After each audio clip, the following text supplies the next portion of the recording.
wathi we ngokubulala lokho ngokubulala lokho okuhamba lonke izwe leli ngathi ke sengimxoxela ukuthi gogo ngibhale emontweni lezi imoto engiyithengayo ezakho ngibhale emontweni wathi we bazothi bezobe bebulala mina bethi hayi ngoba yena simtholi awuthi simlaye ngaso lesisalukazana sakhe choma ngaso hey beku nzima ugulile ugogo egula uqale wangabona emehlweni ugogo benza izithebe uzenze ngisho eseyiphumputha thema yaqale ngabona emehlweni kwezivela kimi ngazama umhambisa kodokotela laba bahlinza amehlo wafika wahlinza lodwa ayiwasethi elinye akacela kayohlala ekhaya uzobona ukuthi wenzakalani bese eyamenza lavele lafa angabe ngisakwazi ukuthi ngiqhubeke nalelo waphumputha ngalo lelodwa kokuthenga unyaka odlule obube sehlala endlini lapha ngenhla kanti bepheka ugogo bese hlala endlini ngenhla engasaphume ngoba ubeneda phume nje abuye selimphethe leli elahlinzwe zokubuhlungu esekhala ngekhanda ngayo yonke into wahlacela sehlala ke endlini kwathi ke ngonyaka odlule washawa istroke sakwazi ukusinqoba lesokuqala ngoba wakwazi ukuthi mangigijima walapheka sabuya futhi samshaya salapheka kodwa salapheka uhalf waqhubeka waphila esengasawazi ukontrola kahle ke ngoba wayesebonakala ukuthi sesemlimazile kwase kubuye sesithathu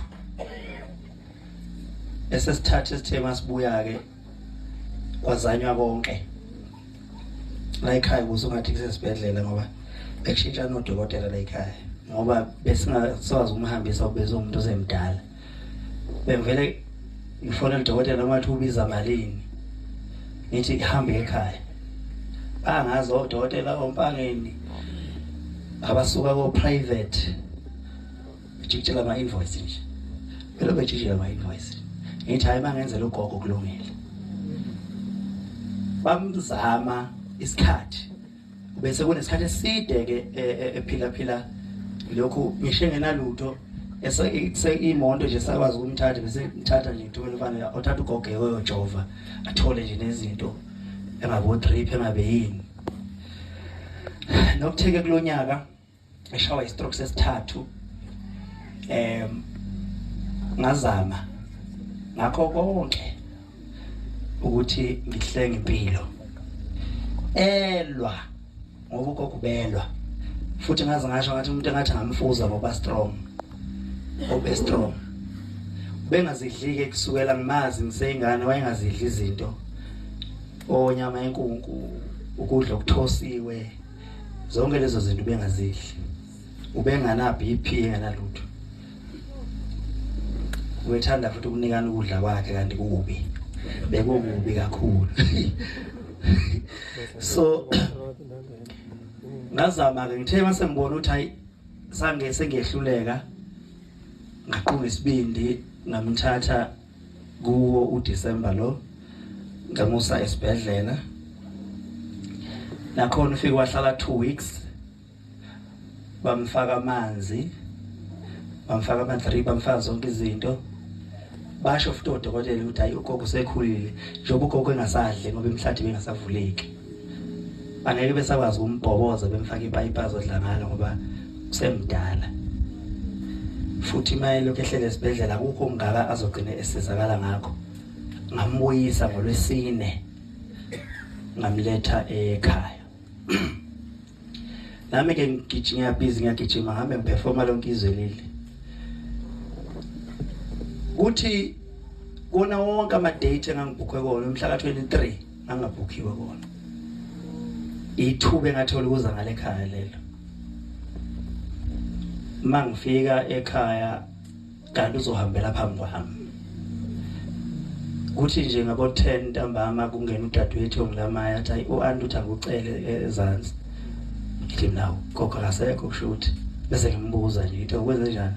Hayi gogo ngathi bambekile. Mangifika futhi ngithi ngiyamemeza ngoba mangifika ngesonto ngoba bengasakhulumi kahle. Ngithi mina uyangizwa kanti ngesathi ngifikile wayengaphenduli. Ngithi uyangizwa athi ngiyezwa ngithi bayethu ukhuzana. Uma usufika kuyena vele uvusukhuluma bese yazwa ukuthi ubani bese kuphendula. Ube ngasaboni. Bengitsheleke mangifika ngimfica uyaphila ngithi ngiyamemeza hayi. Akasabeli ngiyambona nje ukuthi ulwa nempilo yakhe. Hayi afele ngakhala kanti vele uyahamba phambi kwami ngembuka. Enye into engihlupha kakhulu ukuthi mhlawumbe ugogo ehamba ngiyozwa kanjani? Ngiyobe ngikuphi kanjani? Ngiyamukela kanjani lonto? Kodwa uNkulunkulu wenza icebo lokuthi ngosuku ngizosebenza ngalo uzobusa ekhaya ugogo wakho uzohamba phambi kwakho umbuka. Kwangokuqala ngikaze ngibona umuntu ehamba phambi kwami kodwa ugogo ngambonile. Okuyiyona into engiduduzile yangibopha inyembezi ukuthi uhambe phambi kwami ngoba mhlawumbe ngaba ngi-understand ngoba iqiniso lithi ube sekhulile kodwa kumina ube ngakhulile.